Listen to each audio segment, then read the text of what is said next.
नमस्कार फ्रेंड्स, मैं हूं पूनम और आप हैं सिल्वर लाइनिंग्स पे। तो आज का टॉपिक है Anglo Norman period, middle English, prose and verse.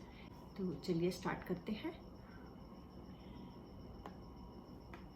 Norman जो थी वो स्कैंडिनेविया से आए थे। नॉर्मन्स जो है वो नॉर्थ मैन से मिलके बना हुआ एक वर्ड है। फ्रांस को कनकर किया था इन्होंने, लेकिन वहाँ पे कुछ ट्रीटी ऐसी हुई वहाँ के किंग के साथ कि फिर इन्हें जो सी बीच के किनारे नॉर्मैंडी नाम की एक जगह इन्हें दे दी गई थी और वहाँ ये आराम से रहने लगे। और उसके बाद इन्होंने फ्रेंच कल्चर को वहाँ से सीखा। तो इनमें रोमन और फ्रेंच दोनों कल्चर्स की क्वालिटीज़ इनके अंदर मिलती है।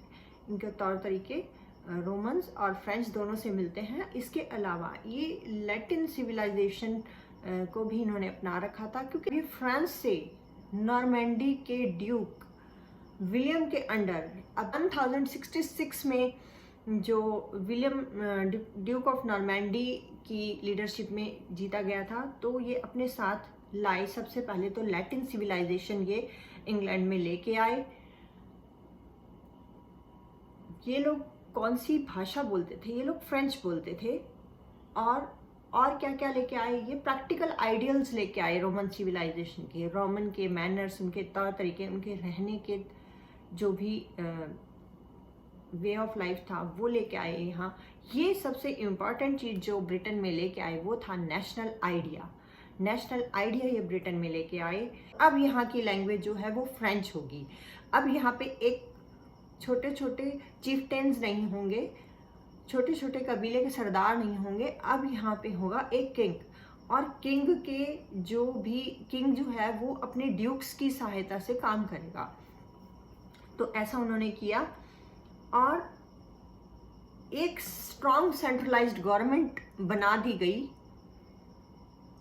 और आगे जो नेशन था उसे छोटे छोटे जो एरियाज में उसे डिवाइड कर दिया गया। और उनके जो हेड थे, जिन्हें ड्यूक कहा जाता था या नोबल मैन कहा जाता था बाद में, वो यहाँ पे पहले से इंग्लैंड में ऐसा था, क्योंकि जो यहाँ पे पहले के जो भी ओवरलॉर्ड्स या जो भी यहाँ पे राजा काम कर रहे थे, तो वो ड्यूक्स की सहायता से या नोबल मैन की सहायता से ही काम कर रहे थे, जो उनके बहुत फेथफुल होते थे। बट एक स्ट्रॉन्ग नेशन वाला आइडिया नॉर्मन्स के आने के बाद मिला। अब जब यहाँ पे एक राजा बन गया, एक किंग बन गया, किंग वाला कल्चर यहाँ पे शुरू हुआ, तो किंग के कोर्ट भी था। राजा था तो राजा का दरबार भी था, राजा का दरबार था, राजा के दरबारी भी थे, मीन्स कोर्टियर्स या कोर्टमैन जिन्हें कहा जाता है। अब यहाँ पे क्योंकि ये लोग फ्रेंच बोलते थे, तो जो राजा जो लैंग्वेज बोलता था वही यहाँ की नेशनल लैंग्वेज बन गई। जो लोग आए थे, जो कन्करर्स थे, उन्होंने जो लैंग्वेज बोली वही यहाँ की मेन लैंग्वेज बन गई। मीन्स कौन सी लैंग्वेज वो बोलते थे? वो फ्रेंच बोलते थे। और 300 इयर्स तक फ्रेंच जो थी वो यहाँ की कोर्ट की, स्कूल्स की, गवर्नमेंट के जो भी डिपार्टमेंट्स थी उनकी, और अपर क्लास की लैंग्वेज जो थी बनी रही। उसी को ही एक अच्छी लैंग्वेज बोला जाता था, स्टैंडर्ड लैंग्वेज बोला जाता था, और वही यहाँ की नेशनल लैंग्वेज बन गई। मीन्स किसकी? इंग्लैंड की। कौन सी लैंग्वेज? French language. और कितने टाइम तक रही वो? 300 इयर्स तक फ्रेंच लैंग्वेज ही रही। तो कॉमन पीपल का क्या हुआ? क्या वो लोग भी फ्रेंच बोलते थे? नहीं। कॉमन पीपल जो इंग्लैंड के लोग थे उन्होंने अपनी भाषा बोलना बिल्कुल भी नहीं छोड़ा। हाँ, उन्होंने एक दो फ्रेंच जो वर्ड्स थे धीरे धीरे उन्हें समझ के, उनके मीनिंग समझ के उन्हें अपनाना जरूर शुरू कर दिया। आगे क्या हुआ? आगे अब धीरे धीरे क्या हुआ? यहाँ पे पहले तो इनका संबंध रहा कनकरर और कनकर्ड का, यानी एक विजेता का और विजेता के अंडर जो लोग आते हैं उनका, मीन्स एक सर्वेंट का और एक मालिक का। लेकिन धीरे धीरे ये लोग एक दूसरे को के साथ एडजस्ट करने लगे, पसंद करने लगे एक दूसरे के कल्चर को, एक दूसरे की क्वालिटीज़ को, और धीरे धीरे इनमें मैरिजेस होने लगी। अब धीरे धीरे इंग्लिश लैंग्वेज जो थी अब पहले जैसी एंग्लो सैक्सन जो लैंग्वेज थी वो वाली इंग्लिश से, एंग्लो सैक्सन इंग्लिश से चेंज होके अब ये बन गई एंग्लो फ्रेंच इंग्लिश इनकी। अब यहाँ पे अब एक और नई चीज़, जैसे मैंने बताया किंग्स कोर्ट शुरू हुआ, तो वहाँ पे कोर्ट के मैनर्स भी थे। जैसे आपने फिल्मों में देखा होगा कि एक राजा होता है, तो राजा के दरबार में जो है वो काफ़ी मैनर से पेश आया जाता है। राजा के दरबार में काफ़ी मैनर से पेश आया जाता है कि ऐसे नहीं है कि आप चले गए, उसको आपको कैसे राजा को सैल्यूट करना है, कैसे बात करनी है, उसकी क्वीन से कैसे बात करनी है। अब ये यहाँ से जो मैनर्स शुरू हुए, ये मैनर्स आगे जाके लिटरेचर में भी चेंज होते चले गए। अब चेंज होते होते, क्योंकि दोनों नेशंस की जो दो सिविलाइजेशन का मिक्सचर हो रहा था, एक दूसरे की क्वालिटीज़ को अपना रहे थे ये लोग, तो फ्रेंच से इंग्लिश पीपल बहुत कुछ सीख रहे थे। लेकिन इंग्लिश पीपल की जो पहले की क्वालिटीज़ थी, जैसे रिस्पेक्ट ऑफ वीमेन थी, मैं यहाँ पे डिस्कस करूँगी, क्योंकि यहाँ पे अब एक आइडियल लव का कल्चर शुरू हो रहा है। तो ये वहाँ से अब अपने लिटरेचर के बारे में वहाँ क्या क्या चीज़ें ये लेते हैं उसके बारे में हम बात करेंगे। तो इंग्लिश लिटरेचर का अब कोर्टली मैनर्स ने किसकी जगह ले ली? हीरोइक आइडियलिज्म की। हीरोइक आइडियलिज्म था 1066 से पहले इनके लिटरेचर में भी था, इनके कल्चर में भी था। अब नई चीज़ क्या शुरू होती है? Courtly manners. तो लिटरेचर में भी आ जाता है कोर्टली मैनर्स। अब जहाँ पे रोमांटिक चीज़ें होती हैं, मीन्स एक लेडी से जब प्रपोज किया जाता है उसे, तो उसे कैसे बात करनी है, उसके आइडियल्स क्या होंगे। आइडियलिस्टिक थे ना एंग्लो सैक्सन पीपल, तो अब उन्होंने धीरे धीरे मिक्सचर हो रहा है, वहाँ से मैनर्स सीख रहे हैं, ये फ्रेंच वालों से मैनर्स सीख रहे हैं।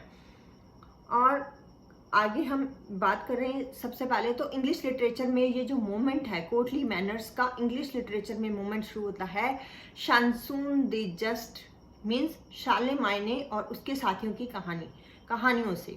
अब ये शार्लेमाइने कौन है? ये एक फ्रेंच हीरो है। एक्चुअली आप यहाँ पे स्पेलिंग्स में इसको पढ़ेंगे चार्लेमैग्ने, और शानसून जिसे मैं बोल रही हूँ एक्चुअली चैंसन दी जस्ट है। जस्ट होती हैं वर्स टेल्स, कहानियाँ। तो यहाँ मैं बोलूँगी यहाँ पे शानसून दी जस्ट मीन्स जो शानसून यहाँ पे शार्लेमाइने को बोला गया है। शार्लेमाइने एक हीरो है और उसकी कहानियाँ, उसकी वर्स टेल, उसकी साथियों की बहादुरी की कहानियाँ, वहाँ से लेकर और जब आर्थर की कहानी इंग्लिश लिटरेचर में स्टार्ट होती है, वहाँ पर ये कोर्ट मैनर्स प्रेजेंट होते हैं। अगर आपने आर्थर के बारे में कुछ भी पढ़ी हैं कहानियाँ, तो वहाँ पे आप एक रोमांटिक लव अफेयर हर कहानी में आप देखते हैं, तकरीबन हर कहानी में आर्थर से लेके आगे तक। तो वहाँ पे आइडियल्स ऑफ लव और रोमांस आपको मिलते हैं।